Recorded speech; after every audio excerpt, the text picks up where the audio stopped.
तीन देवदूत आहेत आणि तिघांचे कामं पाहिजे आपल्याला. पहिला लुसिफर, दुसरा मिखाएल व तिसरं गाब्रिएल दूत आहे.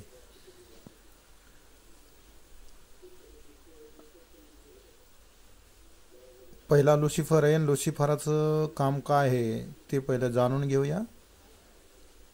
लुसिफर हा 1 नंबरचा दूत आहे बघा. आणि स्वर्गामध्ये हा 1 नंबरचा दूत परमेश्वराने त्याला बनवलं होतं असं वचन आहे एजकेलाचं 31व्या अध्यायाच्या 9व्या वचनामध्ये. त्याचे अंग भर जवाहीर होते असा एजकेलाचा 28व्या अध्यायामध्ये सांगितलेलं आहे. आणि त्याला तो पृथ्वी सांभाळत असायचा. लुसिफर कित्येक कोटी वर्षापासून पृथ्वी सांभाळत होता. त्याच्या गर्वामुळे पृथ्वीचा नाश झालेला आहे. त्यावेळी डायनासोर होते बघा. म्हणून तो परमेश्वराच्या विरुद्ध वागू लागला. आजही संपूर्ण पृथ्वीवर त्याचा अधिकार चालतो. त्याच्यानंतर 2 नंबरचा दूत मिखाएल, आणि हा पण आद्य देवदूत आहे. आणि याच्याविषयी आपल्याला पाहायचं आहे. तिसऱ्या स्वर्गात हा 2 नंबरचा दूत आहे. स्वर्गावर होणारे आक्रमण परतवून लावणे हे त्याचे काम आहे. प्रकटीकरणाचा 12व्या अध्यायाच्या 27व्या वचनामध्ये म्हटलेलं आहे. आणि त्यांनी तिथं लढाई केलेली असं ते वचन आहे बघा प्रकटीकरणामध्ये. आणि सैतानाला हरवलं, त्याला पृथ्वीवर टाकलेलं आहे. आजपर्यंत हा स्वर्ग सांभाळत आला आहे, कारण स्वर्ग बळकावण्याचा प्रयत्न होत असतो असं मत आहे 11व्या अध्यायाच्या 12व्या वचनात म्हटलेलं आहे.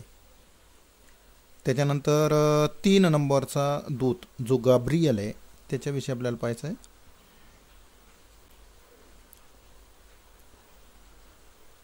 आणि 3 नंबरचा देवदूत गाब्रिएल आहे. ह्याचे काम आहे स्वर्गातला निरोप पृथ्वीवर देणे. आणि याने बऱ्याच लोकांना पृथ्वीवर निरोप दिलेला आहे.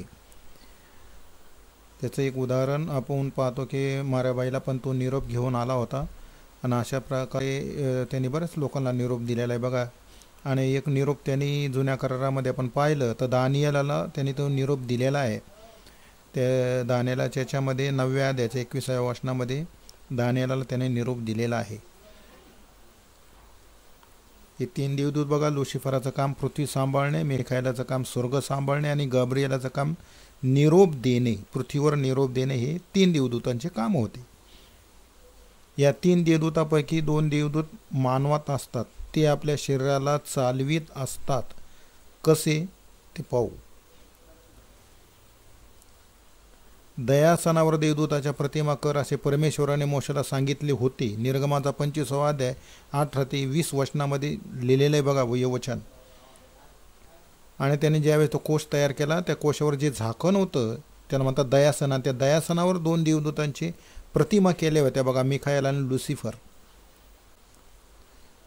हे 2 देवदूत आपल्या डोक्यावर असतात. डाव्या बाजूला लुसिफर व उजव्या बाजूला मिखाएल असतो.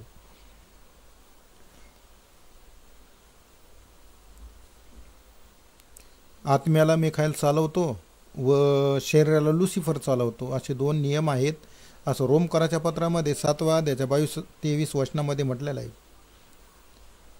आणि हे जे 2 देवदूत असतात आपल्या डाव्या बाजूला जो असतो तो लुसिफर असतो आणि मिखाएल असतो तो उजव्या बाजूला असतो बघा.